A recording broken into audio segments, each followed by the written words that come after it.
Hello, thank you very much for inviting me to this webinar. Today, I'm going to touch three key questions. Firstly, the current policy shift of the DPRK. Secondly, a peace treaty issue between two Koreas.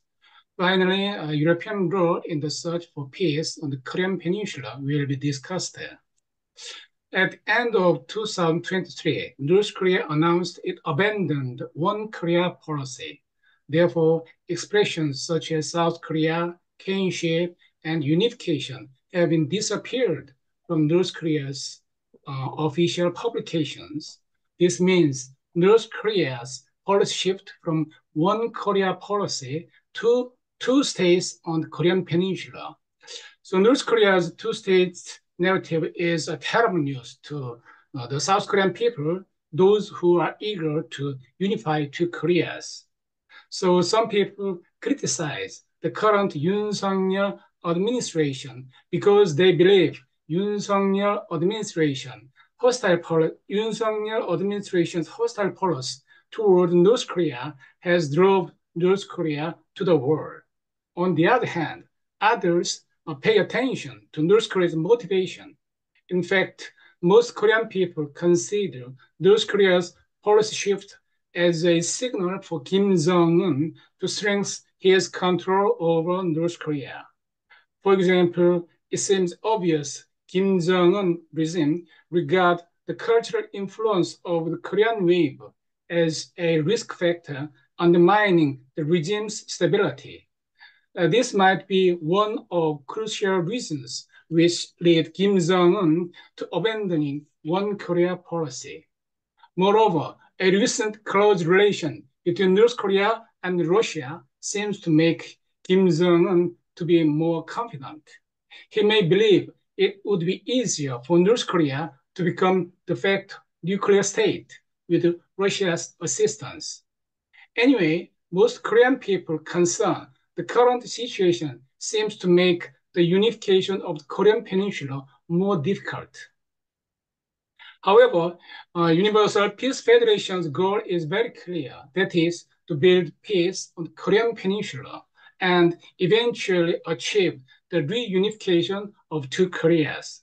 So from the UPF perspective, it seems important for both the North and the South to step back from their current headstrong policy positions. That is, Kim Jong-un should come back to the negotiation table with the US and South Korea, and Yoon Suk-yeol administration also needs to cool down its tough and harsh attitude toward North Korea.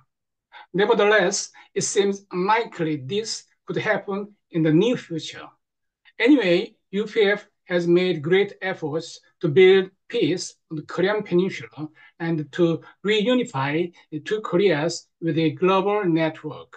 So UPF will continue this kind of efforts by persuading for both government and civil society to build peace on the Korean Peninsula.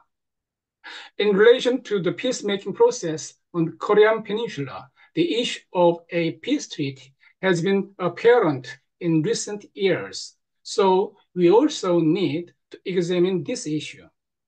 After the end of the Korean War in 1953, armistice agreement was signed among nations involved.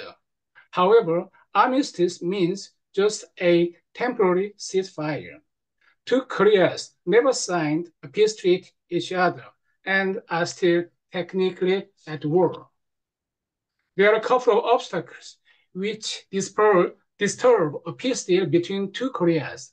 Firstly, the North insisted to sign a peace treaty with the United States, not with South Korea.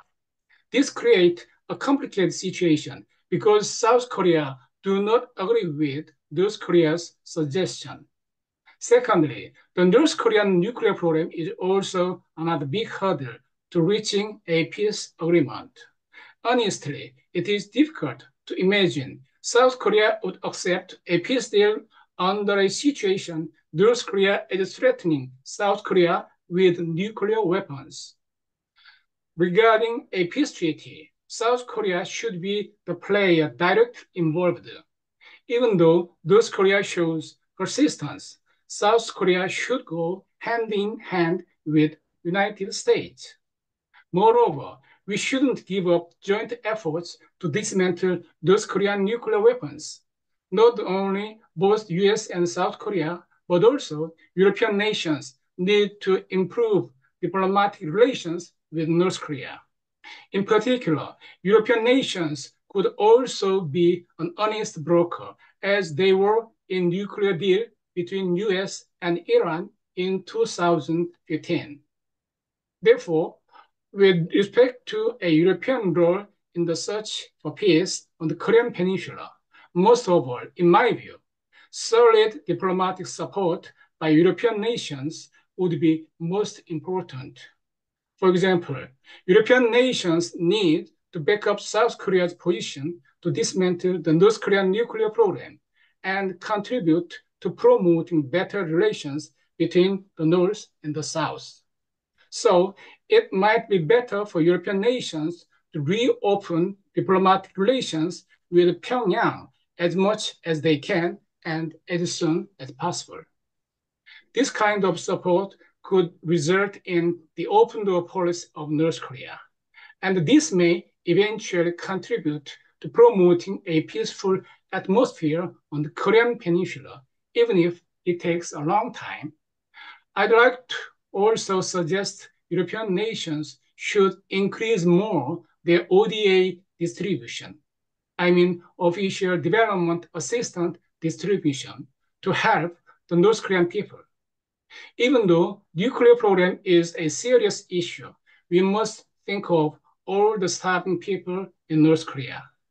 In short, European nations do not only have to develop diplomatic relations with North Korea, but also need to play as an honest broker in dealing with the nuclear issue and a peace treaty on the Korean Peninsula. Thank you very much for listening attentively. Thanks again.